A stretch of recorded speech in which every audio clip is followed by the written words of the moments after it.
Sometimes DIY projects don't work out the way that you want them to, and you end up spending more time, more money trying to fix the problem instead of progressing with your project. Sometimes it's easy to want to skip that step to save time, save money, but really it ends up just proving to be more disastrous and more time consuming than you even thought was possible. In this case, sanding metal before you spray paint is a must-do step. But I'm guessing that you're here because, like me, you skipped that step and now you're wondering how to save your project. So I'm going to show you what the importance is, or why it's important to sand and lightly sand your metal before you start spray painting, and how to save your DIY spray painting project with just a couple of items. We're going to do this budget friendly.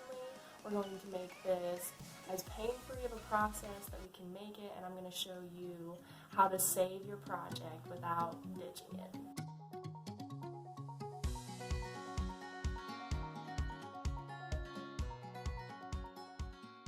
Hi all, my name is Brittany and welcome to my Boldly Rise YouTube channel, where we talk about DIYs, home decor tips, tricks, and ideas, and all the things to help you grow bold in your faith with Jesus. If you're new around here, feel free to subscribe to my channel so that you stay updated with all the new videos coming to my channel.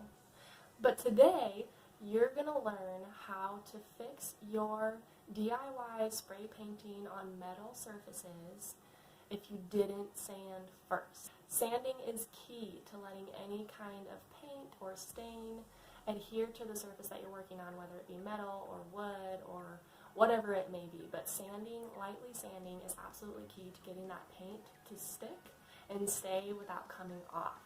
And if you don't do that, then it causes a lot of problems. I was working on spray painting a metal utility cart, one of those 3-tiered metal carts that you'll find at Michael's, IKEA, pretty much anywhere nowadays. But I wanted to give it a fresh new look and thought that I could do it really quick, really easily. And I also thought that I could skip the step of lightly sanding and just go straight into spray painting and not have to worry about it. Save myself some time, save myself some money. But I was so wrong, you guys. I sprayed the first layer of the primer and that stuck really well, but then the second I tried spray painting it with the actual spray paint, it started bubbling up, and anytime you would touch it, it would just flake off and peel off. That's a huge problem. So if you're in the same boat as I am, I'm going to show you how to fix this issue with just a couple of items. So let's get started. Alright, let's talk about why you need to sand first. The first reason is that sanding helps the paint stick and adhere to the surface without flaking off. The second reason is if you don't, you get bubbles. Here's an example of what I mean by bubbles. That does not look good, and that paint will really easily come off when you touch it. So step one, you want to gather your items, and basically all you're going to need here is sandpaper.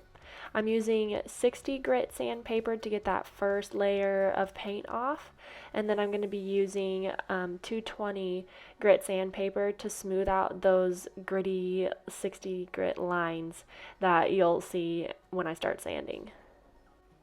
The next step that you're going to be doing is just sanding the first layer of spray paint with the 60 or 80 grit sandpaper. And the reason why I even say 80 is that that's coarse enough to get off that first layer if you don't want quite of a gritty 60 grit sandpaper.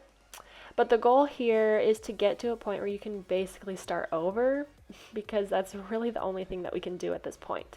But before you start doing so, you really, really, really need to put a mask on, because when you're sanding down all of this paint, you're getting that paint in the air, and in that paint there could be lead, and you do not want to breathe that in. It's really important when you're doing your sanding to really get in all of those crevices and corners as best as you can, because when you do eventually spray over all of that, you don't want that spray paint to not stick, because the first layer is not sticking either. So it's completely up to you how much paint you want to sand off. Sometimes there are areas where the paint really does stick well and you don't really need to sand it down. But if you don't sand it down, then it doesn't give it a nice, even surface. I did not want to spend the time to sand every single spot down, and I was okay with that because then it kind of gives it this cool textured look when you do put the final coat of spray paint on, and it actually really looks kind of rustic and natural that way. But if you want it to be completely smooth, then you're going to have to spend the time to sand down every single spot of paint and layer of paint. So basically the last step with doing this is just to finish sanding with the 220 grit sandpaper. And basically what that's going to do is it's going to take those really coarse, deep lines from the 60 grit sandpaper and it's going to smooth it out.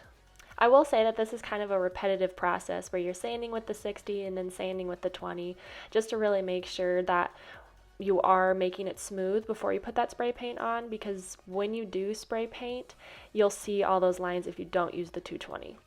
When you do finish sanding, I've linked a video in the description box below for you to watch on how to spray paint your metal project, in this case, one of those metal utility stands, if you want to see how this project ended up turning out after I had to re-sand everything. Just finish by using a wet and dry paper towel to get rid of all the little dust and little pieces, and then that's it. If you enjoyed this video on how to fix your DIY spray painting project, then feel free to subscribe to my channel to stay updated with more DIY videos, and I hope to see you next time.